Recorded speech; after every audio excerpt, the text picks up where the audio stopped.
Coming next, the Prime Minister of Japan, Kiichi Miyazawa. He's been in Washington to talk with President Clinton about the continuing problem of Japan selling in this country, but not being willing to buy. In a moment.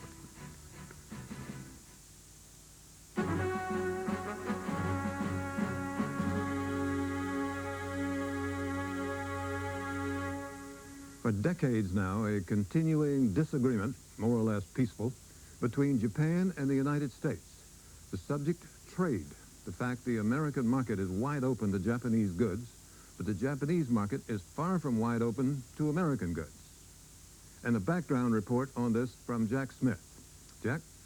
David, trade was the main issue when Prime Minister Miyazawa and President Clinton met late this week, and there was open disagreement. Let's not paper this over. There are some differences still between the Prime Minister and me about what kinds of agreements we should make. The meeting takes place against the backdrop of a trade deficit that is rising again. Japan is in a recession and buys less from the U.S., and a noticeably tougher line from the Clinton administration. In talks with Japanese officials, I said I thought we had to bring the trade deficit down. And at news conferences. The possibility of obtaining real even access to the Japanese market is somewhat remote. Prime Minister Miyazawa arrived in Washington bringing the promise that a new $116 billion package to jumpstart the Japanese economy will stimulate the demand for U.S. goods. Administration officials, though, are skeptical. When he visited Washington last year, the Prime Minister made a similar pledge. I'll examine the situation and undertake every possible means.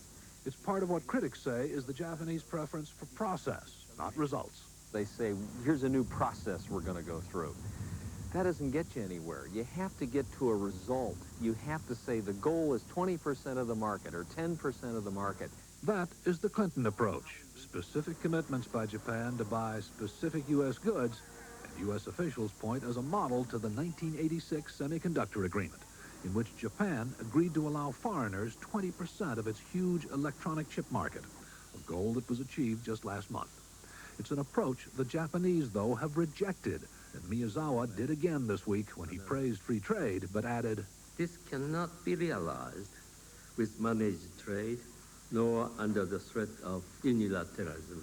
The Japanese tend to blame trade problems on Americans for not working hard enough and for borrowing too much. There is a great deal of resentment. The Japanese feel that America has shifted the responsibility for its own economic mismanagement onto the shoulders of the Japanese. The situation is aggravated by the collapse of communism. The Cold War partnership between our two countries is outdated.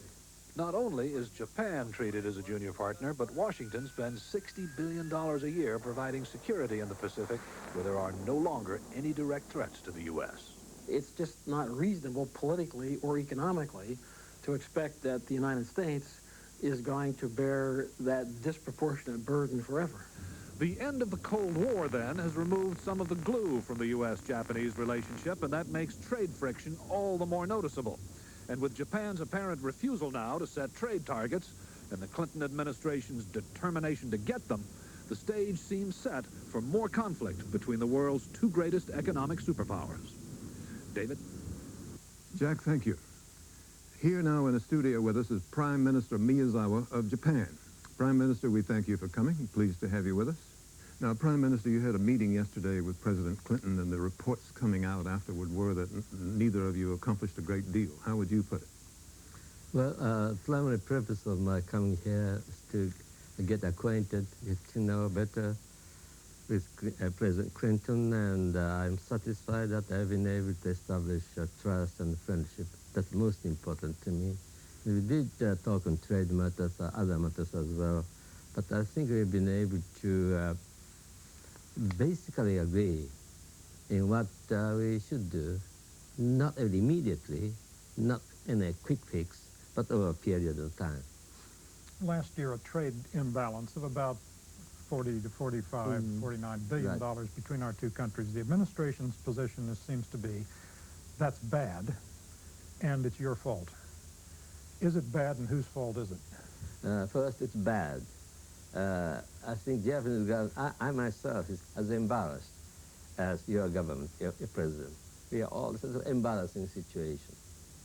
But it means we're buying lots of products and goods and services that you make, more than we're selling to you. Why should either side be embarrassed by that? Unless there is illicit protectionism involved. Yeah. So that blame perhaps not the right word to me. We've been selling to the United States, this is buying from Japan, provided that there is any unfair or irregular transactions, then I think blame perhaps is not the right word.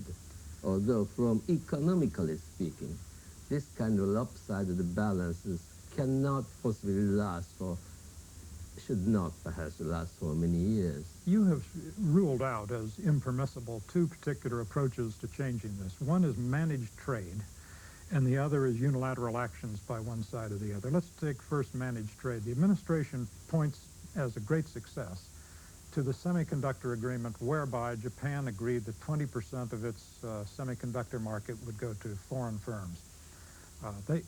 We think, the administration thinks that's a success. You think it's not the way to go. Is that true? Well, I'm glad that President Clinton is not for quick fix, like managed trade or setting a target the way you understand we did in the semiconductor. And I'm really happy that President Clinton, instead of calling for a quick fix, that I proposed to work out a framework in which we'll discuss these things. On this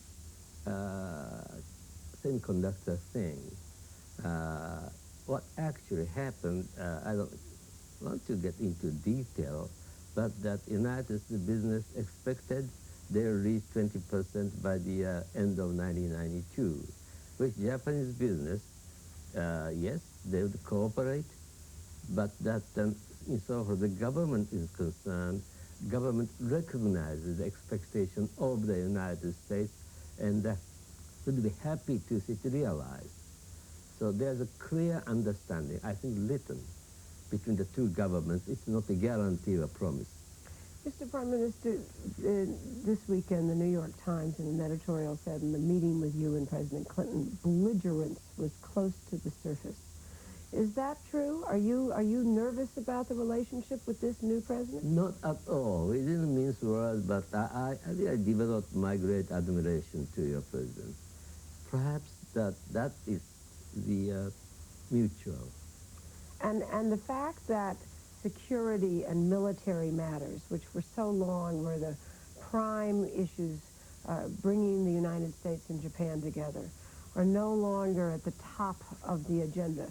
How does that affect your relations with the United States? Yes, perhaps the United States like the priority on economics with good reason. But that doesn't mean that this security matters, global responsibility is now really it's not lost now. Because just take the instances of Russia. Just early part of this week, we, Japan, shared the assistance to Russia meeting. But while they were there, once again, the economic issues came to the fore, and they criticized your country for its stimulus package, saying that it was too small and that it would not do enough to get the Japanese economy going to buy U.S. goods.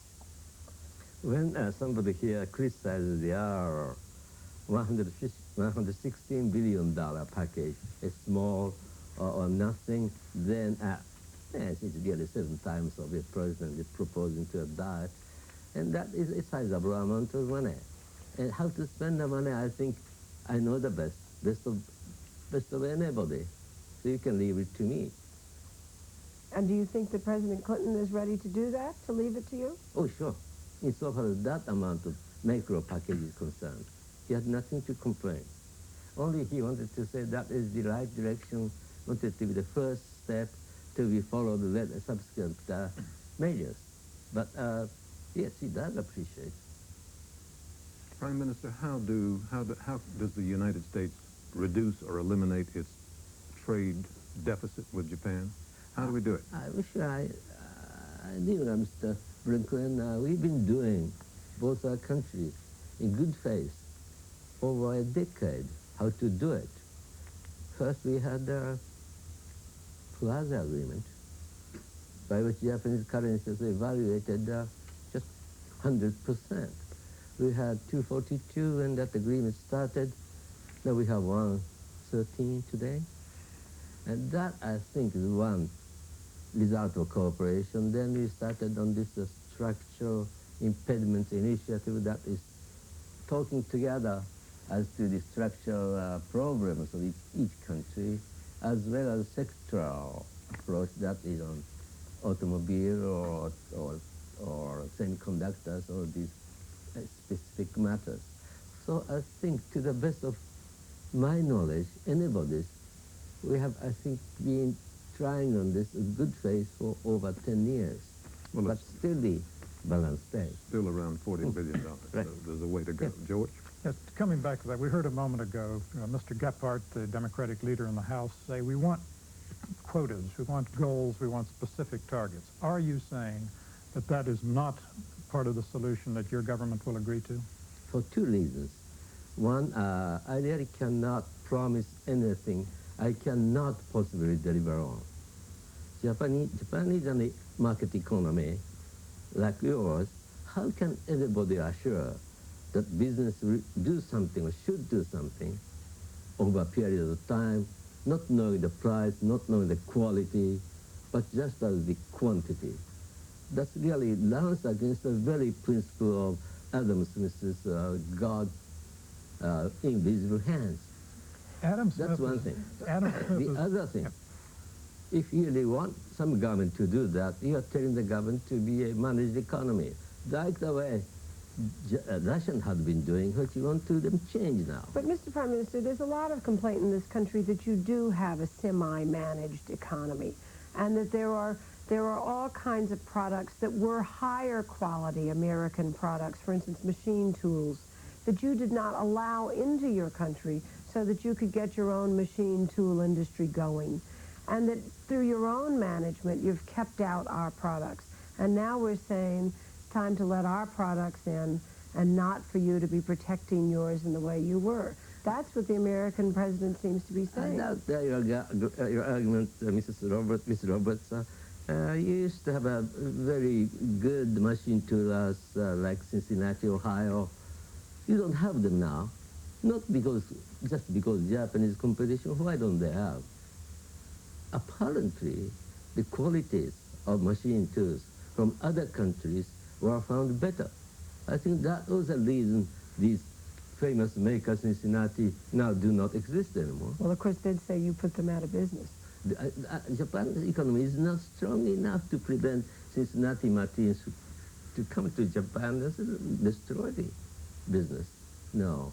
Prime Minister, I'm sorry our time is up, but we do thank you for coming. It's been a pleasure to have you. Thank you very much. Hope your visit here is beneficial to both countries. Thank you. Thank you again. Coming next, our discussion here, free and unfettered, and joining us will be Barbara Walters of ABC News. In a moment.